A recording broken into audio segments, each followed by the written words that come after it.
Hello guys! Hello Aries! Welcome dito sa aking channel, Kapalaran 888. Alamin natin Aries kung ano ang messages, vibration, gabay, energy para sa inyong lahat. General reading, 12-12, new beginnings, new moon in Sagittarius. Opening portal, ano ba yung magbubukas sa'yo? Simula ngayong 12-12. Aries, Aries. How? Okay, so kung makikita mo dito, sinasabi sa Aries ng barahan na starting December 12, kailangan natin na wag masyadong madaldal. Yung i-feel natin yung ating emotion. Okay, medyo bawasan natin yung pagsasalita. Or medyo bawasan natin yung parang opinion natin, yung pagiging opinionated. Iwasan natin yung pagko-comment, pag-judge yourself, judging yourself and others, and feel more, 'di ba? Ramdamin natin yung kapaligiran, ramdamin natin yung emotion sa bawat isa, and take a breather, relax tayo. So kailangan mong mag-relax, umalis ka sa sitwasyon na hindi relaxing, stagnant, or situation na medyo toxic, and make time for your self-love. So yun, kailangan mong mag-focus sa iyong sarili. Kailangan mag-focus sa iyong sarili, and at the same time, focus ka. Parang breathing exercise. Or parang sinasabi ng barahan na spend time alone. Or give yourself a time para makapag-relax, spend sa nature or sa sarili mo, mag-isa lang. Makaalis ka sa stagnant na lugar, stagnant na kausap.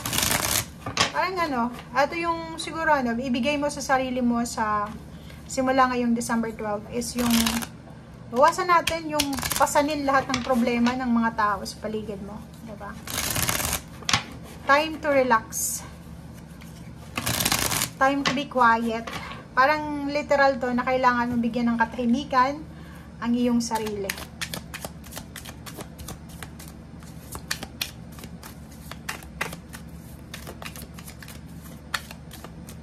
Aries. Nako, may Capricorn dito.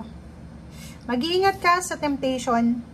It's either relationship to, parang sinasabi ng baraha sa'yo na pwedeng Capricorn, ex, or pwedeng bagong individual to, na pwedeng pumasok siya sa buhay mo para sirain niya yung future mo, or parang siya ang magiging temptation mo sa usaping relationship, or pwedeng sa trabaho. Pwedeng mga mga temptation regarding work. Diba? So, yan. Mga bawal to Bisyo. Comment down below, Aries.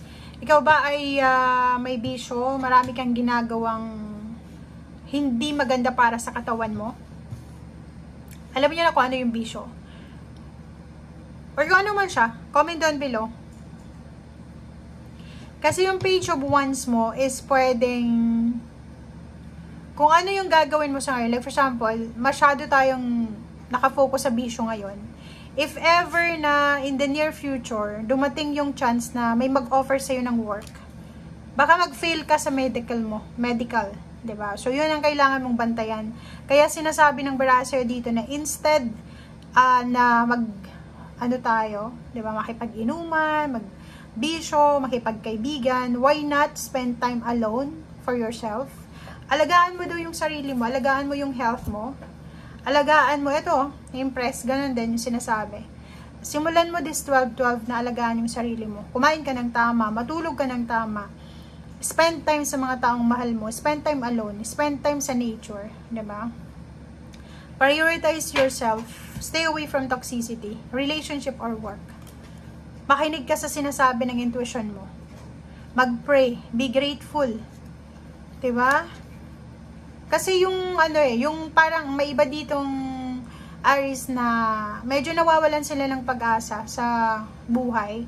And parang yung source of happiness nila and yung pansamantalang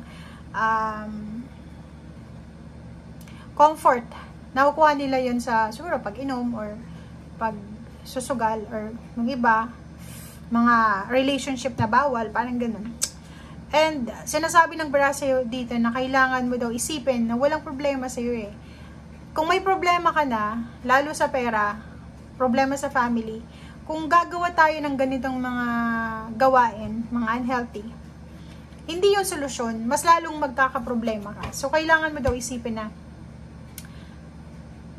walang problema sa'yo, 'di ba? Hindi mo dapat pahirapan yung sarili mo. Yung pansamantalang comfort na nakukuha mo dyan sa ginagawa mo is pansamantala lang yan. Kailangan mong hanapin yung long-term na comfort. Okay? Okay, King of Pentacles. King of Pentacles is the higher tarot yan para sa financial.